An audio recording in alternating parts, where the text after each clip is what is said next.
Hello troops, Glenn here, and while we're waiting for the last couple of boxes of this month, I thought I would review a couple of new pop figures that I got.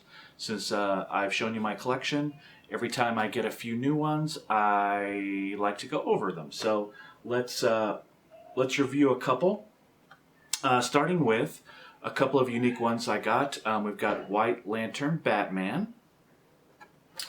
We've got Blue Lantern, the Flash. This is the metallic version. And then my second Family Guy figure, I got Stewie. So we're going to go over each of them a little more close up. So here we go.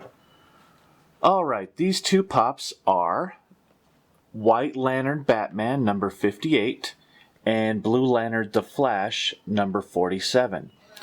This is the metallic version of the Blue Lantern the Flash pop. These in the US are FugitiveToys.com exclusives. Notice these, though, don't have the stickers. That's because I didn't get them from Fugitive Toys. They're not the Fugitive Toys sold versions. These are actually overseas versions where they're not exclusives.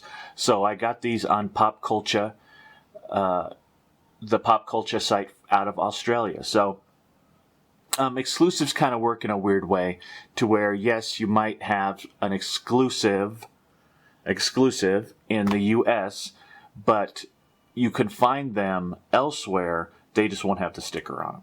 Now, a lot of pop collectors get hung up on the sticker part because that indicates the exclusiveness of them. But these are exactly the same pop figures as the Fugitive Toys exclusives. You can just get them overseas. It's a lot cheaper, and you can actually find them to where the normal exclusives might be a little harder to find. Now, this works the same way going the other direction. So, for instance, in one of the subscription boxes this month, there's supposed to be an exclusive pop, but where it has it, it's a European exclusive, which means you're going to be able to find that same pop in the United States at a Hot Topic or what have you, and it won't be an exclusive here, whereas it's an exclusive in Europe. So it's kind of a weird way that these work. If you're stuck on the stickers, and I get that way to a certain extent sometimes, but I really like these pops in general, and they were a little too pricey for me to just worry about the stickers, to where I could get them a lot cheaper by going on the Pop Culture site. So let's check out each of these and see what we see. All right, starting with White Lantern Batman, number 58. You can see that the pop is pretty close to the artwork on the box. The final pop looks very similar, pretty much the same, and it's part of a three-part series. We've got White Lantern Superman, White Lantern Batman, and then White Lantern the Flash. Looking at the pop itself, it's pretty well molded. I like the fact that it's got very detailed mold of the utility belt. The gloves look really good with the little Batman spikes on there. The cape looks great. It's got a little dangly on here, a little piece of plastic that is kind of hanging off there. But as far as a cape goes, it's very Batman-y. It looks really good. Pretty good paint. We've got a little mark on the arm, and the other thing I noticed was the eyes. The eyes are a little off as far as the paint goes. There's a little paint bubble here, and just around the eye socket itself is a little bit flawed. But overall, good looking pop, and stands up well. All the Batman ones really don't have a problem with falling over, things like that. But other than that, pretty solid pop. I like it. In fact, I'll probably store this one out of box just because I like the look of it. All right, Blue Lantern the Flash. This is the metallic version. You can tell because it's all shiny and sheen and all that kind of stuff. Number 47. If you look at the box, they pretty much match. The final artwork matches the pop, except for the actual Flash symbol. You can see it's a little bit, pops out a little bit more on the box, and it's a little more just pretty much a straight black design there. But other than that, they look pretty similar. This is a variant version of the regular Flash.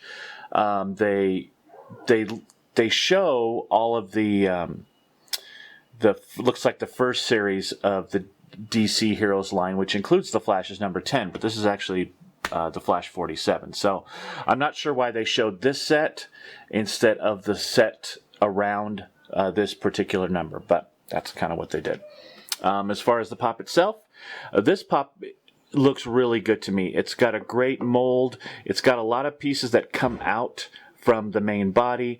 The head wings look really good. No real flaws there. A little bit of looks like maybe some glue residue around one of the ears here, and over here you can see that as well. So you've got a little bit, and you know it came right off when I wiped my finger on it. So.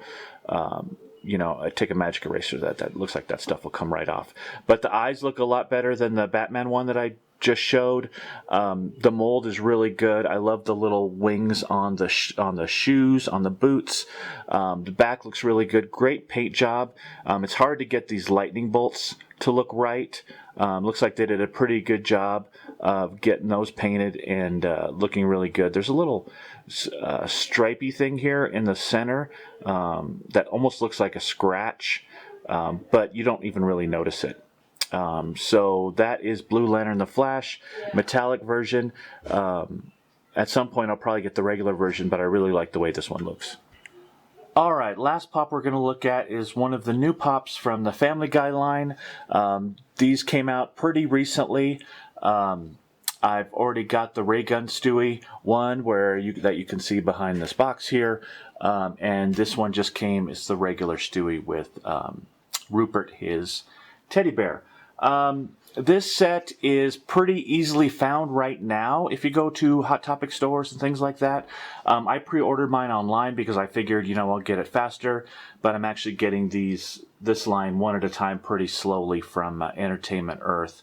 One thing I like about Entertainment Earth is that they don't charge you until they actually send your figures out, which is great, and you only pay for shipping once. So if they send them at different times, you only have to pay the shipping once, and then you've already prepaid it otherwise. So, you know, sometimes I'll get figures from Entertainment Earth pretty quickly compared to the stores, and then other ones like this one, I'm still waiting for my other two, and I could easily go down the street and pick them up as of a week ago. So it is what it is. That being said, at least I'm assured that I'm going to get the figures that I order and don't have to hunt them down in a store. So this is the regular Stewie, number 33, and the Family Guy set is in the animation line. If you look at the art on the box compared to the figure, they're pretty close, other than it looks like they decided to squint the eyes even more on the actual figure. I saw some early designs of this where the eyes were open even more, but to me I think it looked a lot less menacing. You know, you want Stewie to kind of have that evil look in his eye, and the more open eye, he looked bored actually more than anything else. So the eyes are a little squinty, kind of give them a more menacing look. There's the other figures in the line. I'm still waiting on getting Peter and Brian, and then I don't know of any exclusive variants or anything on these yet, so it doesn't mean they're not coming, just don't know about it yet. As far as the figure itself, the first thing I notice is how small it is. Now, Stewie's a baby, right? So it should be kind of small, but if you're looking at these are almost, this one is almost the same size as a mini. So it's pretty small. I would have liked it to have been a little bit bigger just to kind of match other pops. You know, there's some other characters in the pop line that are normally huge, you know, 7 feet tall, but they're not that much taller than other pops. And then there are other pops that are on the small side that, you know, aren't mini like this one. This is really small. But I like the design. The head is a great proportion. It's Family Guy, but it's still pop popified. It's not that football rounded head, so it doesn't look like an exact figure. It looks like a pop figure, so I like that they did that. Rupert looks really nice. Great paint job on this.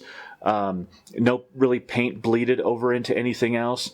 Very good colors. The detail on the back is really good, and his hair looks really good as well. No real bleeding or anything like that. Very precise painting job there. So nice work. It looks really good other than being short, and this will actually look good next to the other Stewie I have. So thanks for watching, everybody. We've got a couple more boxes to go over this month. We're going to be reviewing the Hero box next from superherostuff.com. So we'll be doing that in the next video, and I've got some other pop figures coming, so I'll review those as they come. Please definitely leave a comment on this video. Let me know what you thought of it. This is a little bit different for me, so I'm just still kind of gauging what format I want to use to review these pop figures. Make sure you subscribe to the page as always to be qualified to be in the big giveaway coming up. And that's about it. Like our Facebook page, and share this with a friend, and we will talk to you later. Bye-bye.